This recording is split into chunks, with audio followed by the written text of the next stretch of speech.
Selamat datang di IJ Hukum Channel. Biaya perceraian di pengadilan bervariasi tergantung pada beberapa faktor, seperti wilayah tempat pengajuan gugatan, jenis cerai seperti cerai talak atau cerai gugat, dan kompleksitas kasus. Berikut adalah beberapa komponen biaya yang biasanya muncul dalam proses perceraian di Indonesia.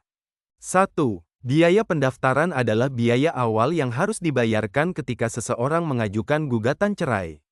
Biaya ini ditetapkan oleh pengadilan tempat gugatan diajukan. Untuk perceraian di pengadilan agama, untuk pasangan muslim, atau pengadilan negeri, untuk pasangan non-muslim, besaran biaya pendaftaran umumnya bervariasi, tergantung wilayah dan tingkat pengadilan. Berikut rinciannya. 2. Panjar biaya perkara adalah estimasi biaya operasional selama proses persidangan. Panjar ini mencakup beberapa elemen berikut: biaya panggilan sidang. Setiap pihak yang terlibat seperti penggugat dan tergugat akan menerima panggilan resmi dari pengadilan. Biaya ini tergantung pada jarak antara tempat tinggal pihak-pihak tersebut dan pengadilan.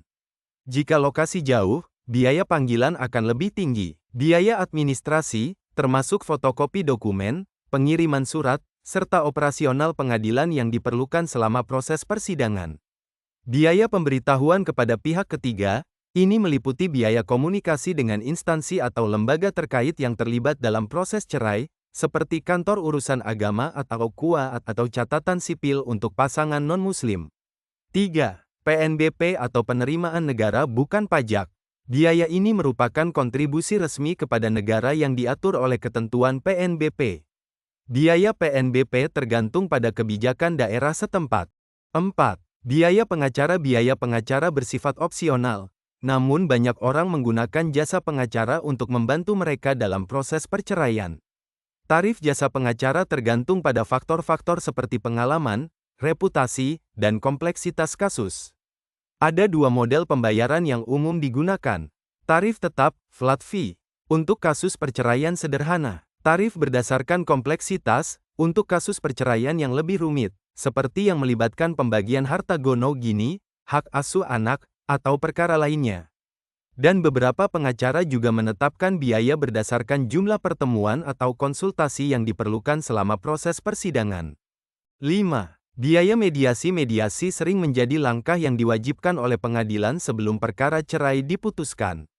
Tujuannya adalah agar pasangan bisa mencapai kesepakatan damai tanpa harus berlanjut ke persidangan yang panjang.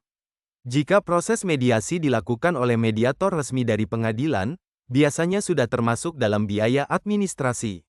Namun, jika mediasi dilakukan oleh mediator profesional di luar pengadilan, ada tambahan biaya tergantung dari mediator yang digunakan. 6. Biaya banding dan kasasi. Jika salah satu pihak tidak puas dengan putusan pengadilan tingkat pertama, mereka bisa mengajukan banding ke pengadilan yang lebih tinggi atau bahkan kasasi ke Mahkamah Agung. Proses ini akan memerlukan biaya tambahan, yang terdiri dari biaya pendaftaran banding, kasasi. Biaya pengacara. Jika menggunakan jasa pengacara, biasanya jasa pengacara untuk banding atau kasasi akan lebih mahal, karena prosesnya lebih panjang dan rumit. 7. Biaya eksekusi putusan. Jika setelah putusan cerai, ada keputusan yang harus dieksekusi, misalnya pembagian harta gono gini atau hak asuh anak, eksekusi ini mungkin memerlukan biaya tambahan. Eksekusi putusan ini seringkali melibatkan pihak-pihak seperti juru sita pengadilan, yang biayanya tergantung pada kompleksitas eksekusi. 8. Biaya dokumen tambahan. Setelah proses perceraian selesai, Anda mungkin perlu mendapatkan salinan putusan resmi, yang harus diserahkan ke pihak-pihak terkait seperti kantor catatan sipil untuk non-muslim atau kantor urusan agama atau KUA untuk muslim. Salinan ini biasanya memerlukan biaya tambahan. Catatan. Dokumen ini penting untuk memperbarui status perkawinan Anda di catatan pemerintah dan untuk berbagai keperluan administratif lainnya, seperti mengajukan perubahan data di KTP, kartu keluarga, atau untuk keperluan pernikahan berikutnya. Jika kalian suka dengan konten di channel kami, like, comment, subscribe, share ke teman-teman kalian. Jika ada kurang dalam konten kami, mohon untuk diberi masukannya. Terima kasih telah melihat konten kami. Sampai bertemu di konten selanjutnya.